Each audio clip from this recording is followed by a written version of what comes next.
The convoy had been moving for 11 days when I first noticed the shadow. I say shadow because that is the closest word in any human language to what the passive arrays were registering. Not a ship, not exactly. Not a signal. Something with mass and velocity, and the distinct thermal discipline of a predator that has been doing this long enough to know exactly how close it can come before the prey turns around.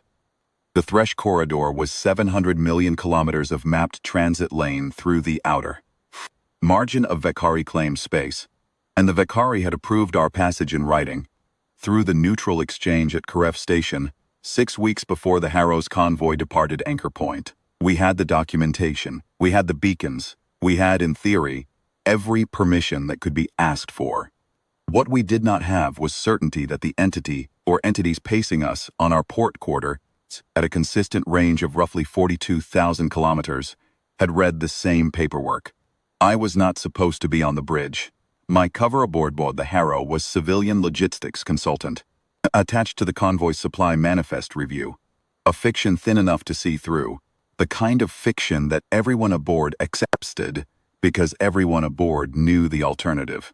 There are no civilian logistics consultants who travel in convoy through disputed transition corridors with access to the captain's secure comms, a dedicated workstation that runs on a separate power rail. Everyone knew what I was. No one said it aloud. That is the arrangement, and it works. My name is Sarah Vaughn. At the time of the events I am describing, I held the rank of Senior Field Analyst, Directorate of External Intelligence, Terran Accord.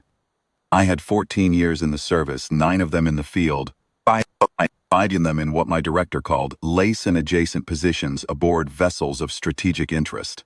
I had been present at 3 incidents that the public record does not acknowledge, 2 of them classified at levels I am still not permitted to name, and one of them, the Palavar incident, that technically never happened. I mention this not to establish credentials but to explain why.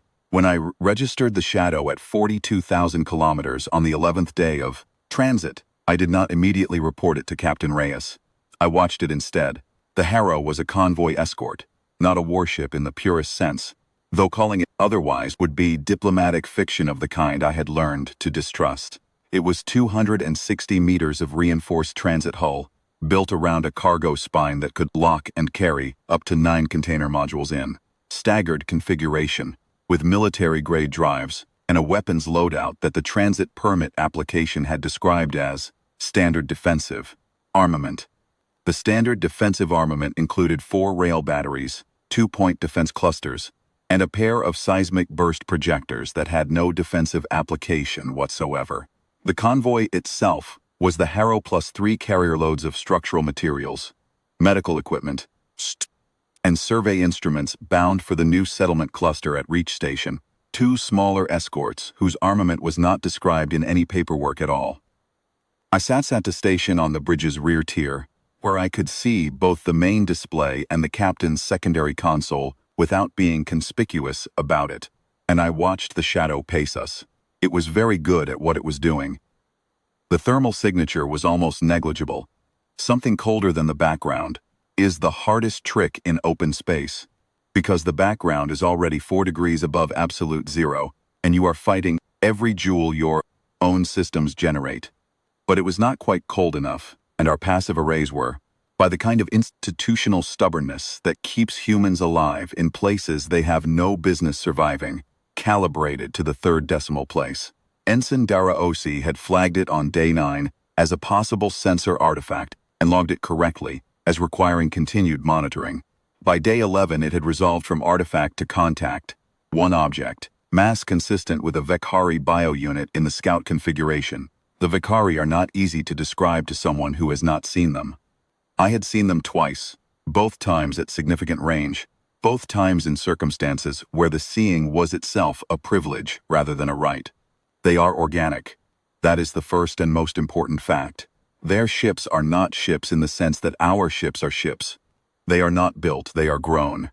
They are living things, from the outermost hull membrane that regulates the thermal signature to the deep neural tissue that serves the function of a drive core. They are, as near as any human xenobiologist has been able to determine, a collective species. Individual Vekari bio-units, that move and act in coordinated swarms, with cognition distributed across the swarm rather than localized in any single unit.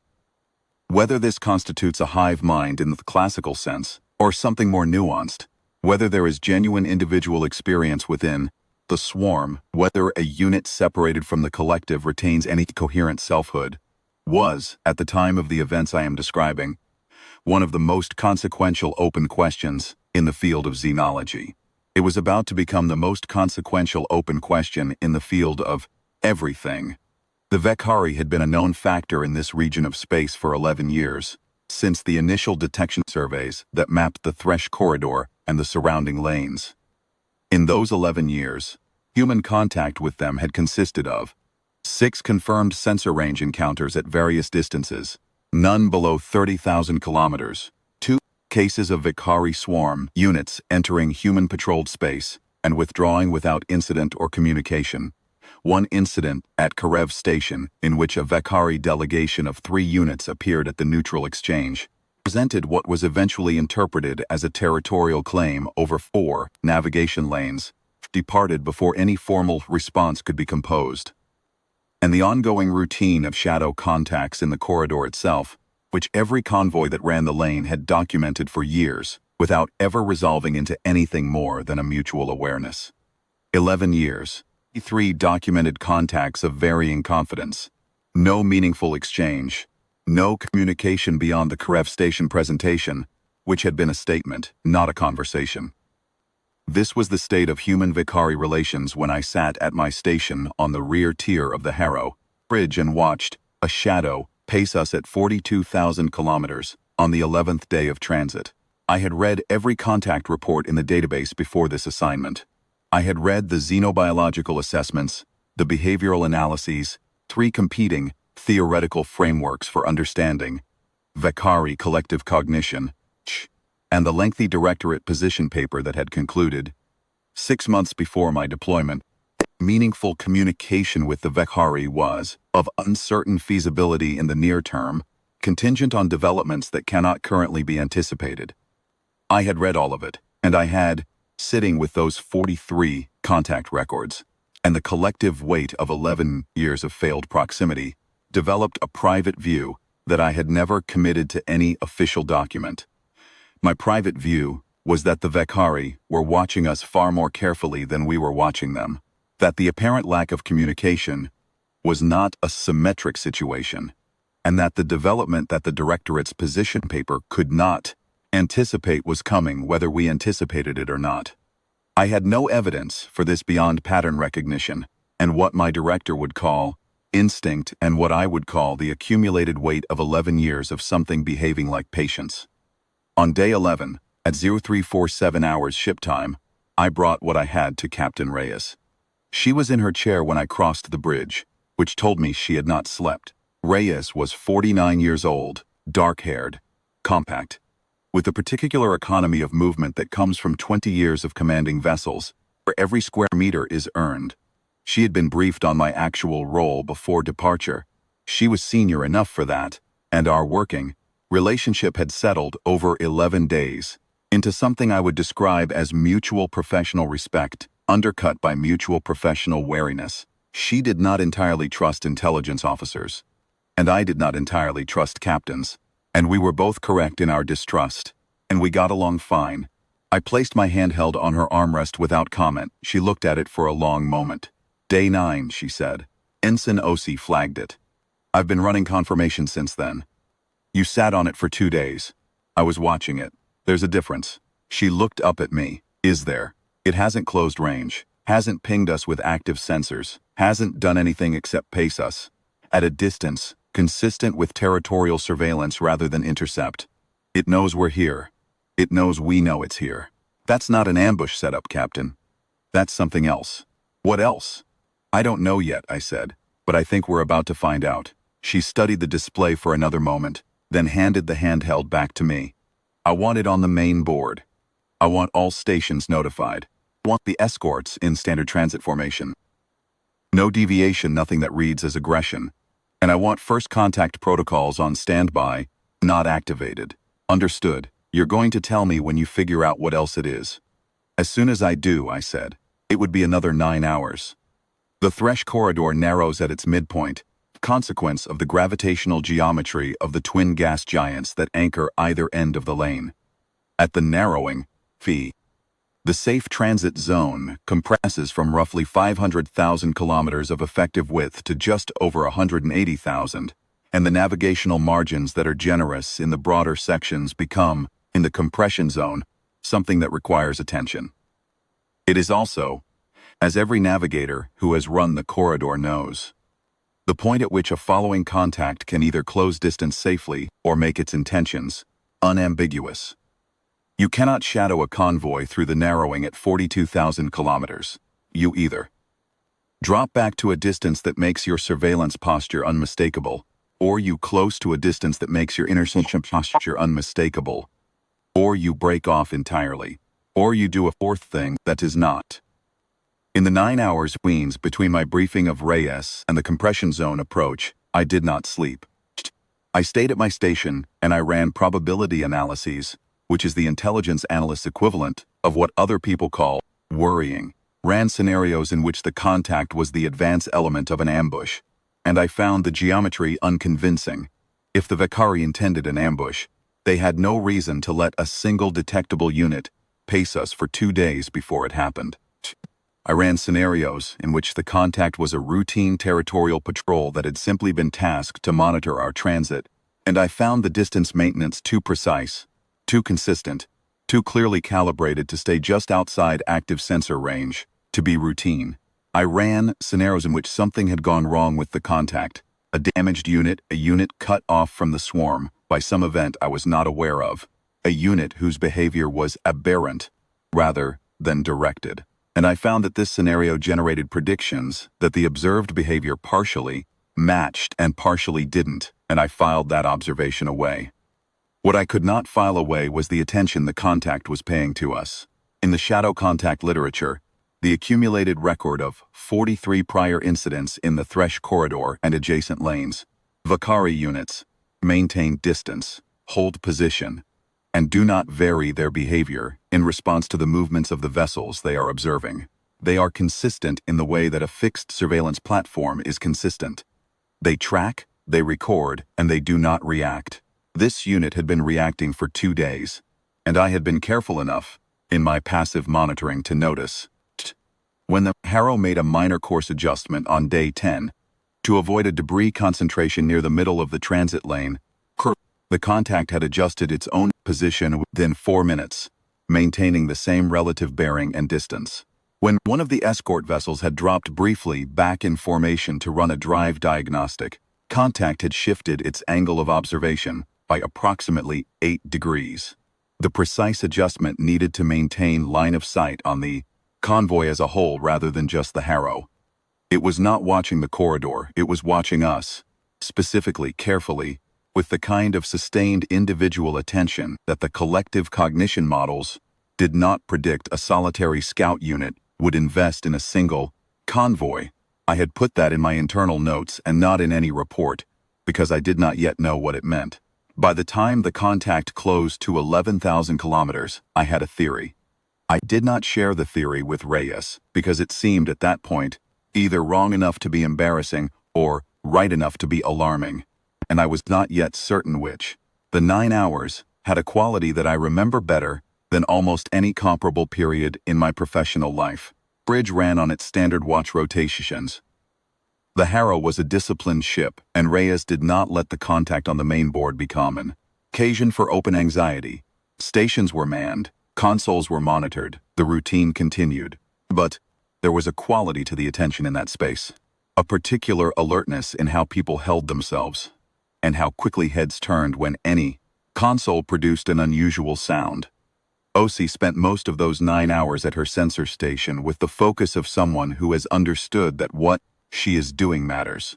She ran passive refinements on the contact profile every 40 minutes, each time shaving a Shanazov place off the uncertainty in her estimates of mass and velocity, each time adding a line to the log entry that was going to become, eventually, a historic document. She did not know that yet. None of us did. Exactly. though I think we all sensed the weight of it in the way you sense the pressure change before a storm. Something was coming that was not in any protocol. That much was clear to everyone on the bridge by hour 6, whether or not they put words to it. The contact was too deliberate, too sustained, too precisely maintained at exactly the distance that said I am here, and I know you are here, but I am not yet committing to more than that. It was the distance of something that was waiting for the right moment, and the compression zone was the right moment. And we were 9 hours out from it, with a contact on our port quarter that had been watching us for 2 days with individual attention that a swarm scout had no business having. At 12:31 hours, 2 minutes, before the Harrow entered the compression zone, the contact closed to 11,000 kilometers. My station registered the move before the main board did, and I had 3 seconds to watch the number change before the bridge erupted in the controlled and disciplined version of alarm that a trained crew produces. Every voice at exactly the pitch of urgency, no higher. Contact closing. 1107 kilometers and decelerating. Escorts to formation hold. Rails to standby, do not charge. OC, active sensors on my mark, not yet. I was already running the approach geometry. 11,000 kilometers at the current closure rate would put the contact at effective visual range. For a Vicari bio unit, which has sensory apparatus far in excess of anything a human camera can replicate, in approximately 4 minutes. It was not an attack profile. The approach angle was oblique, not direct. It was not a flanking profile either. It was, if I had to name it, a presentation profile. It was approaching in the way that something approaches when it wants to be clearly seen. Captain! Don't charge the batteries.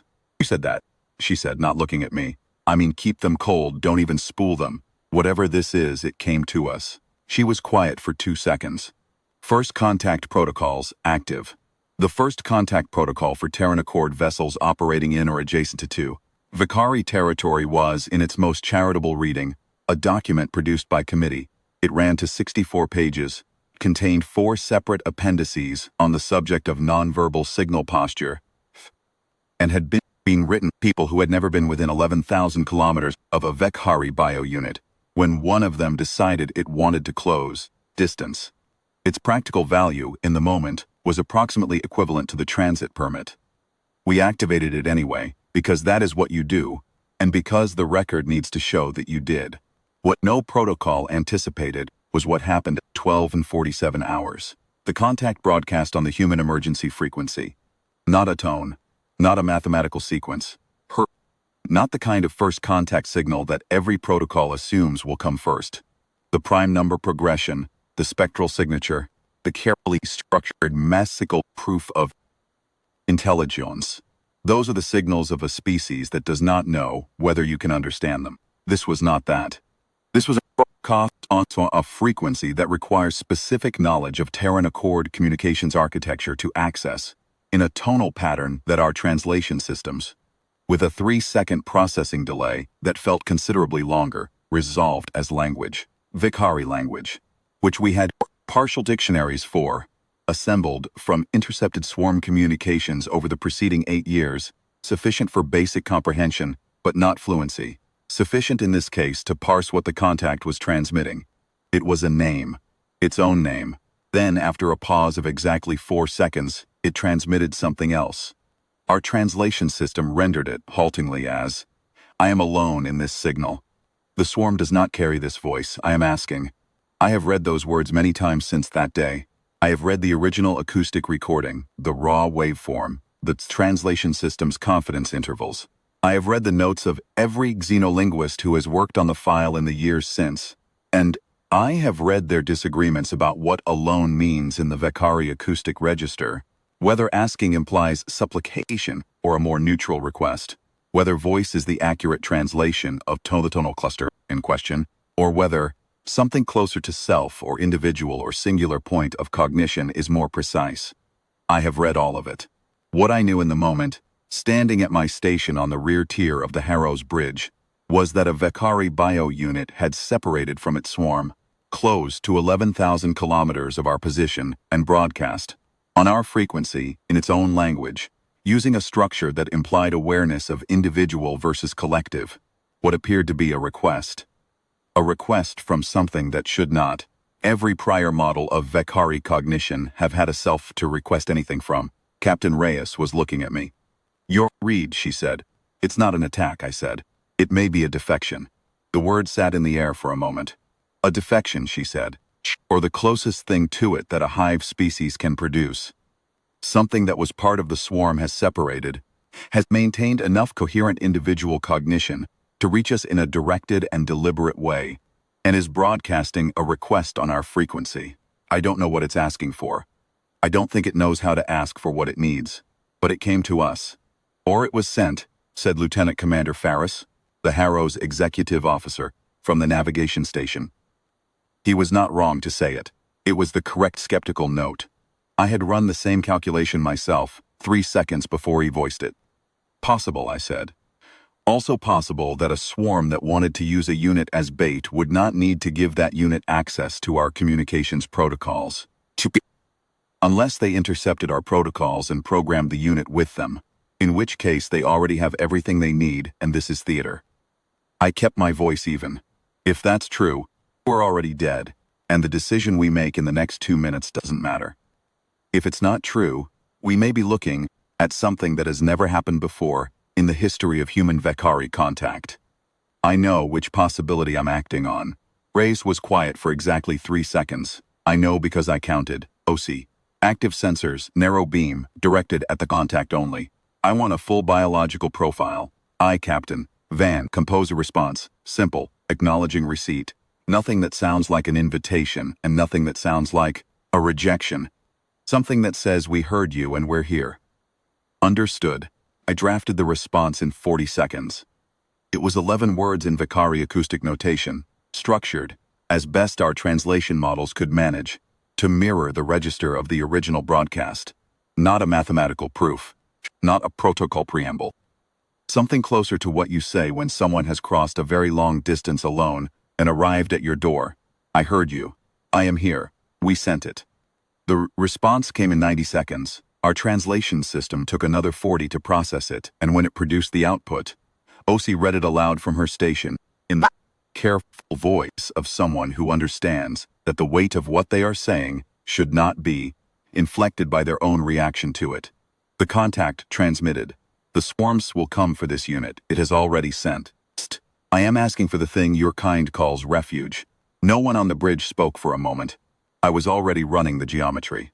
If the main Vekari swarm body was positioned anywhere within the Thresh corridor's wider outer sections, which the pacing contact at 42,000 kilometers for the preceding 2 days had suggested, since it was almost certainly the leading scout of a larger formation, then we had somewhere between 20 and 40 minutes before they arrived.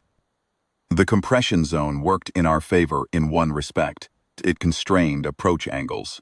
A swarm could not encircle a convoy at the narrowing the way it could in open space. They would have to come in from one of 2 directions, and our escorts were positioned to cover both. But I was not thinking primarily about the tactical geometry. I was thinking about what the contact had said, and what it meant that it had said it. The thing your kind calls refuge. It had not said the Vekari word for shelter, or safety, or withdrawal from danger. It had specifically referenced a concept that it associated with humans. A concept it had apparently studied enough to know that we had a word for tit, even if its own language did not carry the same weight. That is not the behavior of a programmed lure. That is the behavior of something that has been watching us long enough to understand that we do a thing called refuge, and has decided that this thing, whatever it means, is what it needs. Before I gave Reyes my recommendation, 30 seconds. 30 seconds that I could not, strictly speaking, afford, and that I took anyway because I had learned, across 14 years of work that required fast decisions in bad circumstances, that decisions made without those 30 seconds were more likely to be wrong in ways that mattered. I thought about the 43 contact records. I thought about 11 years of patient watching. I thought about a unit that knew our emergency frequency, knew enough Vekari to human translation to compose a coherent request, and had used the word our kind uses for shelter and safety, and the act of not turning someone away. I thought about what kind of watching produces that kind of knowledge. Sustained, deliberate. Close enough over long enough that the watcher begins to understand not just our technical systems, but our concepts, our ethical vocabulary, the difference between what we say we do and what we actually do when it matters. Whatever was happening with Serath, I had begun thinking of it by its name by this point, was not an accident. Something in the Vakari system, in at least one unit's developing cognition, had spent a long time becoming ready to ask this question. The only question left was what kind of answer we were. "Captain," I said, "I need to give you a recommendation." "I know you do," she said. "We shield it." She turned fully toward me now. "Explain. If the swarm is coming to reclaim this unit, and we are in its path, they will want us to stand aside. They may demand it. They may frame it as a territorial matter. A swarm reclaiming its own within claimed space, with our transit permit as the implicit lever. Everything in our posture says we comply." "Yes, I'm recommending we don't comply," Ferris said. Behind his console, "We have a convoy of supply ships, a permit that depends on Vakari goodwill, and a contact that may or may not be what it says it is." "All true," I said. "Also true, if this unit is what it appears to be. A Vakari individual who has achieved some form of self-directed cognition separate from the collective, and who has reached us under its own direction and asked for something we understand. Then what we do in the next 20 minutes will define what humanity is to every Vakari unit in this corridor, and eventually to the entire swarm network. Not what our weapons say we are, not what our transit permits say we are, what our choices say we are." I let that sit for a moment. "We have spent 8 years studying the Vakari from a distance. We have 47 protocols for avoiding contact. We have not had a single meaningful exchange." I kept my voice level.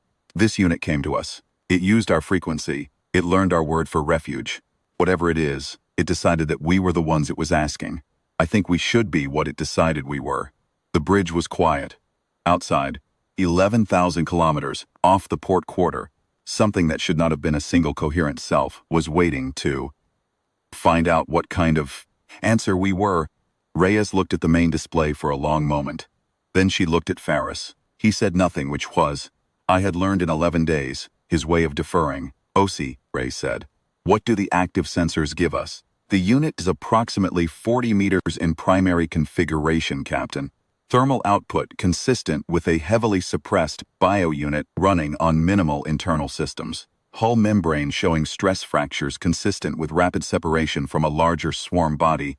It looks like it broke away fast." A pause. "It's injured. Whatever it did to separate, it did it hard." Reyes nodded once. "Van, transmit the following." She composed it herself, without asking me to draft it. "You asked, we answer. Close to docking range. You will be received." I looked at her. "Send it," she said. I sent it. What happened next took 11 minutes, and I have reconstructed it from the sensor logs and the bridge recording many times since. At the time, 11 minutes felt considerably longer. The contact, I had by then begun thinking of it by the name it had transmitted. I will render in the closest human phonetic approximation as Serath, understanding that this is not precise, and that the xenolinguists have their own preferred transliteration. Serath closed distance over the course. 4 minutes. Decelerating in a smooth arc that ended at 200 meters off the Harrow's port dorsal hull. At that range, external cameras, it was visible as what it was. A living thing, dark-surfaced, trailing a faint biological luminescence from the fracture lines along its forward membrane where it had torn free of its parent swarm. It was not beautiful in any aesthetic sense that I could articulate. It was remarkable in a way that had nothing to do with aesthetics. It had come a long way to get here, in every sense of that phrase. I watched it on the camera feed, and I thought about what it had cost. Not in any abstract sense, in a very concrete one. A Vakari bio-unit exists within a swarm the way a neuron exists within a nervous system. Its sensory data feeds the collective. Its cognition is shaped by the collective. Its sense of what is real, what is possible, what constitutes a coherent action in the world. All of it formed and maintained through continuous connection with thousands of other units. To separate from that is not like leaving a group. It is closer to what happens when you sever a nerve, except that the severed is the one that has to keep functioning. Whatever Serath had experienced in the period between its separation and its arrival at our hull Whatever the quality of that experience was, from inside, a cognition built for collective existence and now running alone, I had no framework for it. None of our xenobiological literature did. We were in a gap in the knowledge, cheering something that the knowledge had not yet caught up to. At the 6-minute mark, the main passive array registered new contacts. Not one, 7. Coming fast from the corridor's outer margin, bearing down on a direct intercept course at a range that put them 12 minutes out. Swarm body. Multiple units in tight formation, which the tactical display rendered in the amber of elevated threat posture. Trey said nothing for 2 seconds then. All stations, combat posture, rails charged, point defense active, escorts to defensive line, flank coverage, and then without pause. Continued docking approach for the contact, do not interrupt, Ferris said. Captain, 7 units against 3 escorts and the Harrow, in the compression zone. I know the numbers. Is not going to survive this regardless, Reyes said. Her voice was entirely calm. Sereth asked. We answered. We do now has to match what we said. I was at my station watching 2 things simultaneously. The docking approach on the port external cameras, where Sereth was moving with the careful trembling precision of something that was genuinely hurt and genuinely trying, and the tactical display. 7 contacts were closing at a rate that left no ambiguity about their intention. I noted, for the record, that Sereth showed no reaction to the incoming swarm units on any of the sensors we could train on it. Either it could not detect them, which seemed unlikely given the sensory capability of a Vekari bio unit, or it had already known they were coming and had factored their arrival into whatever calculation had brought it to our hull. The second possibility seemed more consistent with everything else it had done. At the 8-minute mark, Sereth made contact with the Harrow's port dorsal hull. Not a docking in the mechanical sense. We had no interface designed for a Vekari bio unit, no universal adapter for something that was itself alive. What happened was that its forward membrane adhered to the hull plating in a way that the engineers later described with the particular wonder of people who have found a phenomenon their vocabulary does not yet contain, as something between a grip and a graft. Sereth attached itself to the outside of the Harrow. It did not come inside. It held on. I transmitted to Sereth, secure yourself. We are about to be contested. The response came immediately. I know. I am sorry for what I bring to you. Wrote that down. I write down everything. But I noted the particular construction. Not I am sorry for bringing this, which is a statement about an action. But I am sorry for what I bring to you, which is a statement about burden and relationship. Whether the translation captured the distinction accurately, or whether I was projecting a distinction that the original acoustic signal did not contain, that is a question I flagged for the xenolinguists, and that they have not finished resolving. I have my own view. I keep it out of the official record. 2 minutes, Osi said. The 7 contacts resolved on active sensors into units considerably larger than Sereth. These were not scouts.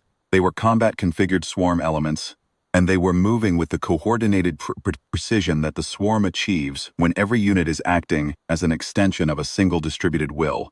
There was no hesitation in their approach. There was no variation. 7 minds that were in some meaningful sense one mind, doing what that one mind had decided. They broadcast when they were 90 seconds out. Our translation system processed it in real time. Now, OC had opened the active translation pipeline, and the output printed across my secondary screen as the acoustic signal was still arriving. Return the separated unit. It is damaged and requires reclamation. This is a territorial matter within Vekari space. Your transit agreement provides for no interference in swarm affairs. Reyes looked at me. I gave her a single nod. She broadcast back, on the same frequency, in the Vekari acoustic register that our translation system could produce. Was, by this point, the most consequential sentence that any human had ever composed in a non-human language. She did not ask me to draft it. She said it in plain language and let the translation system render it. The unit came to us, it asked. We answered. It is attached to this vessel under our protection. We will not return it. If you wish to discuss terms, we are willing to discuss terms. If you intend to take it by force, you will find that difficult. 45 seconds. The 7 contacts did not slow down. Relj Reyes said. The Harrow's 4-rail batteries had been designed. in the engineering specs as point defense armament. This was technically accurate in the same way that a sledgehammer is technically a hand tool.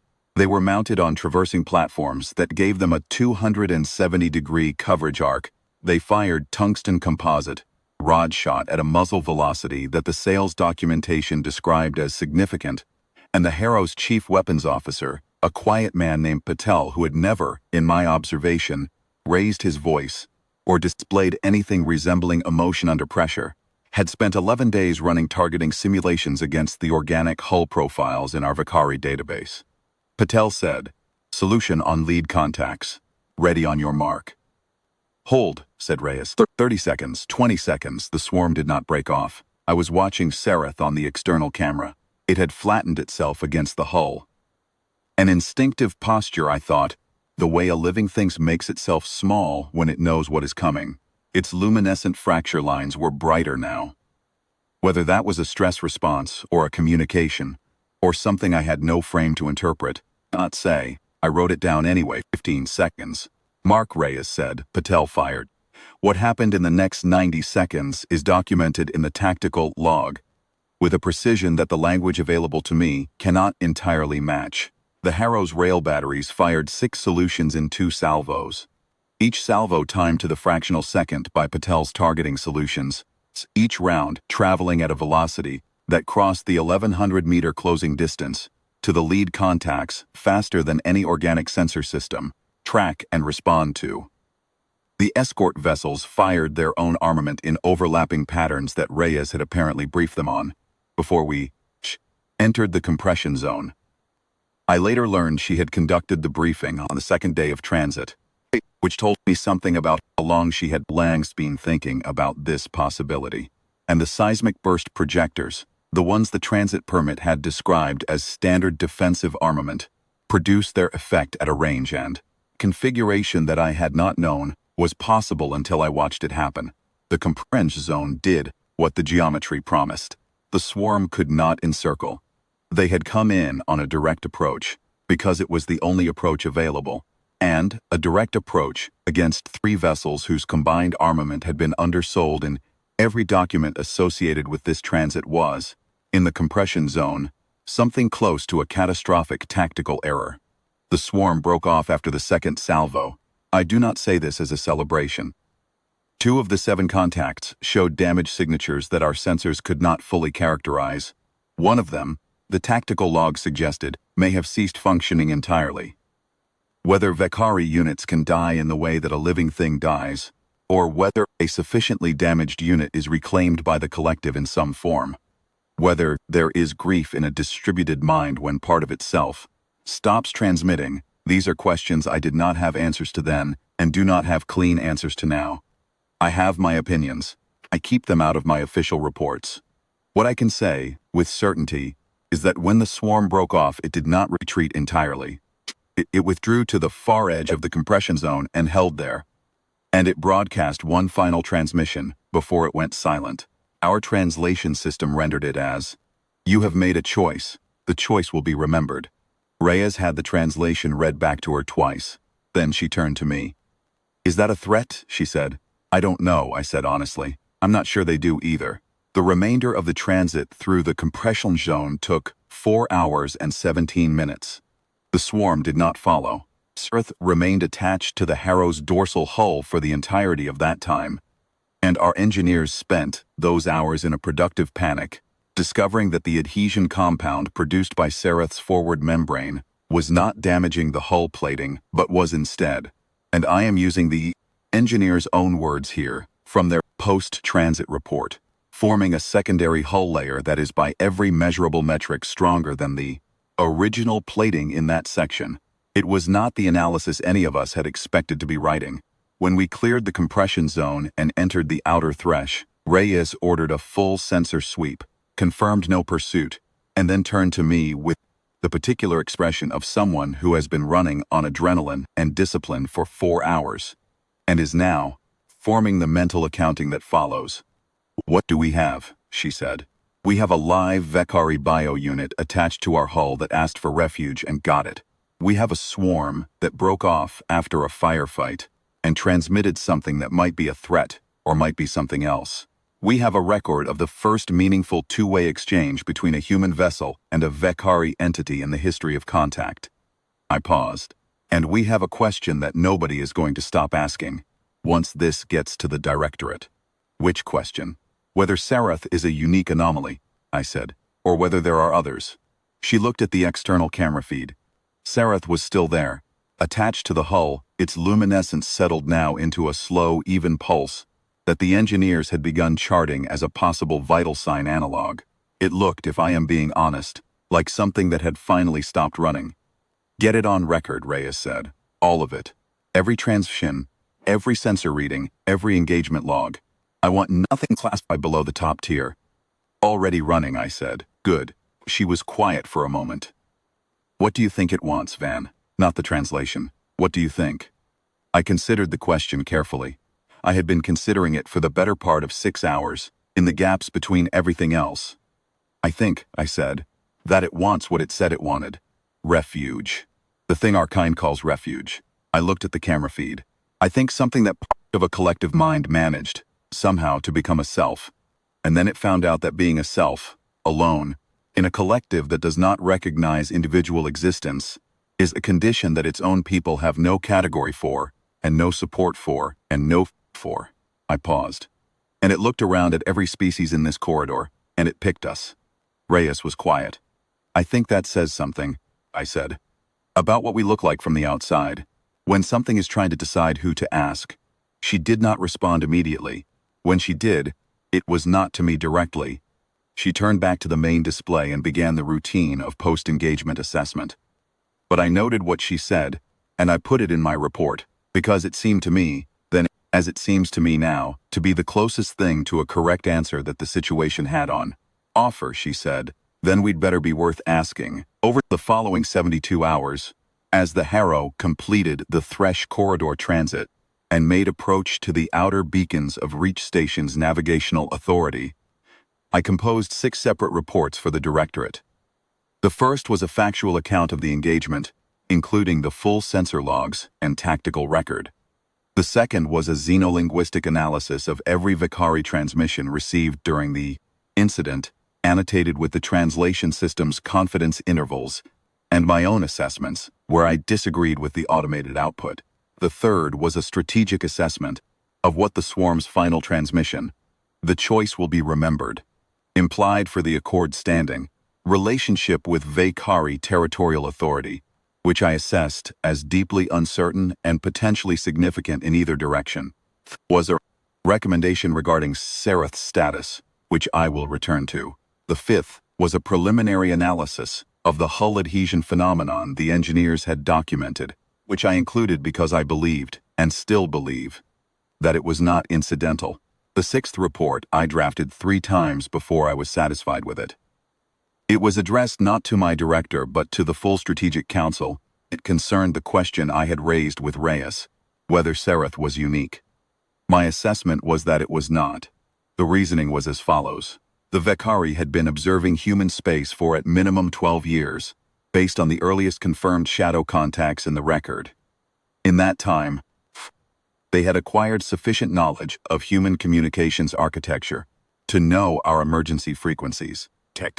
They had acquired sufficient linguistic capability to broadcast in their own language in a structure that our translation systems could parse.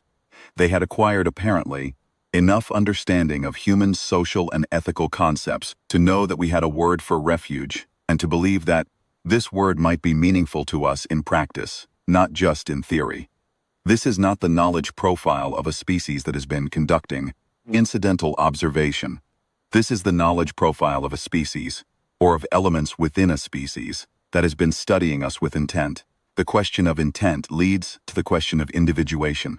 If Sarath had developed sufficient individual cognition to seek refuge, to experience, in some meaningful sense, a self that was distinct from the collective, and that had interests the collective did not share, then the conditions that induced that individuation did not arise overnight.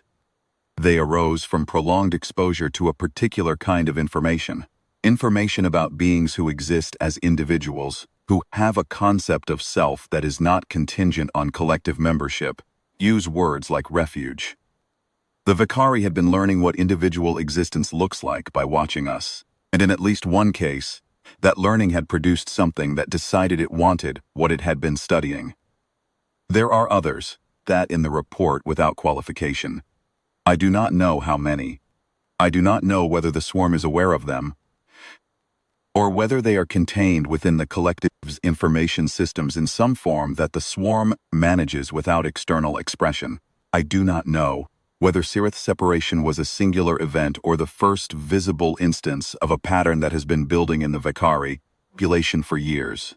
These are questions that I noted explicitly as requiring investigation, with urgency and with care.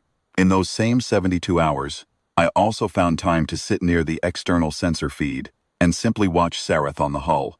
There was something that felt important about that, about not reducing it entirely to data and analysis, while it was right there, present, alive, doing the remarkable thing of continuing to exist after everything that had brought it to this point.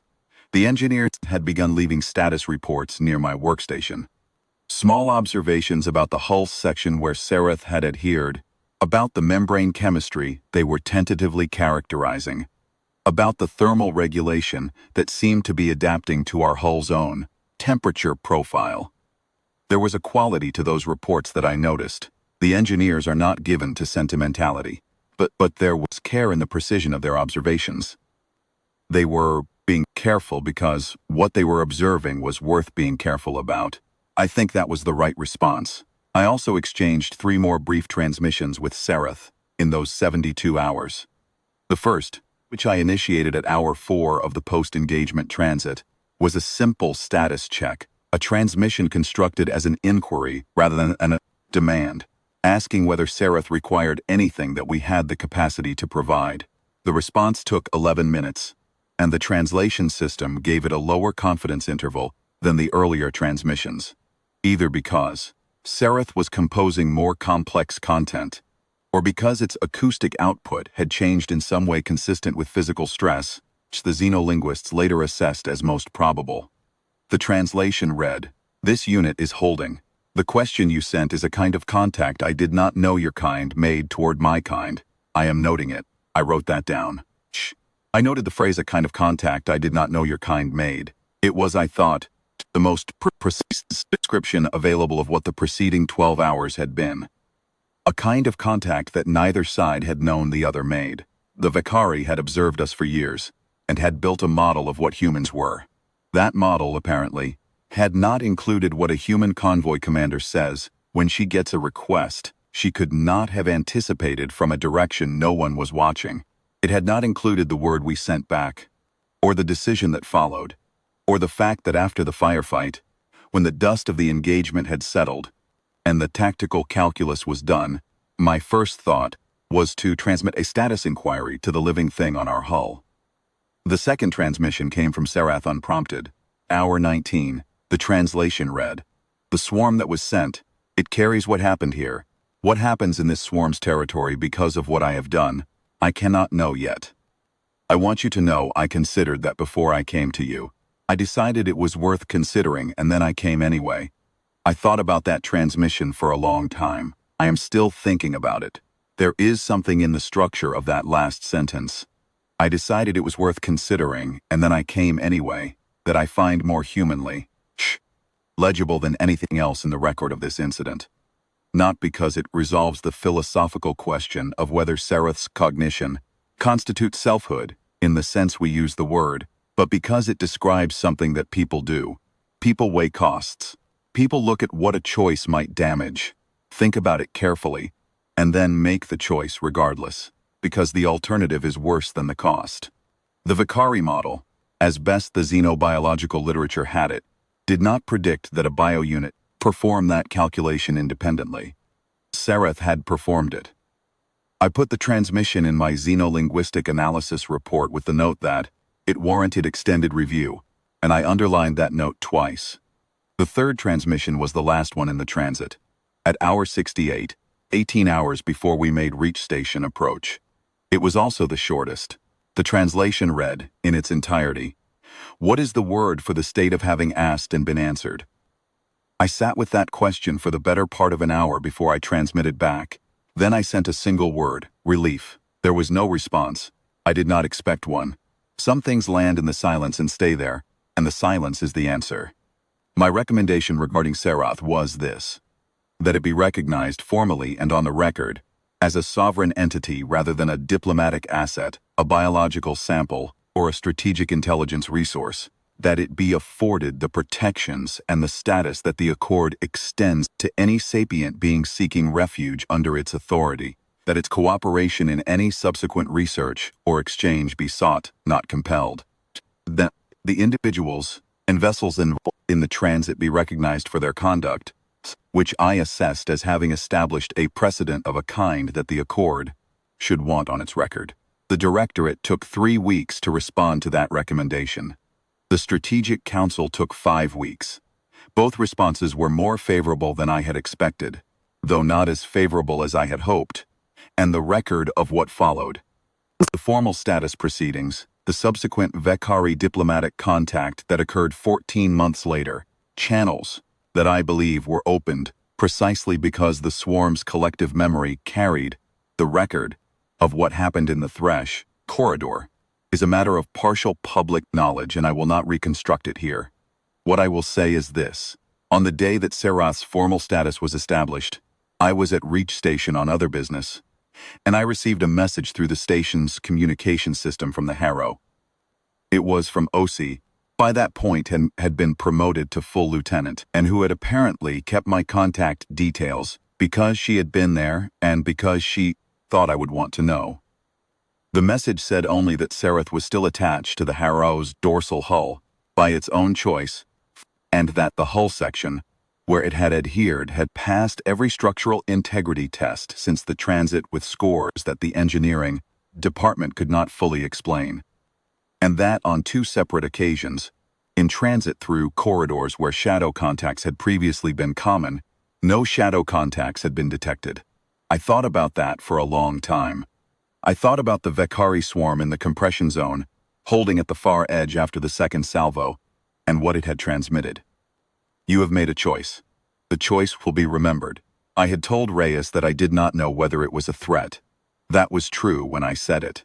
What I had not said, because I was not certain of it yet, was what I increasingly suspected, that, in a distributed mind that carries memory collectively, the act of remembering a choice is not a threat.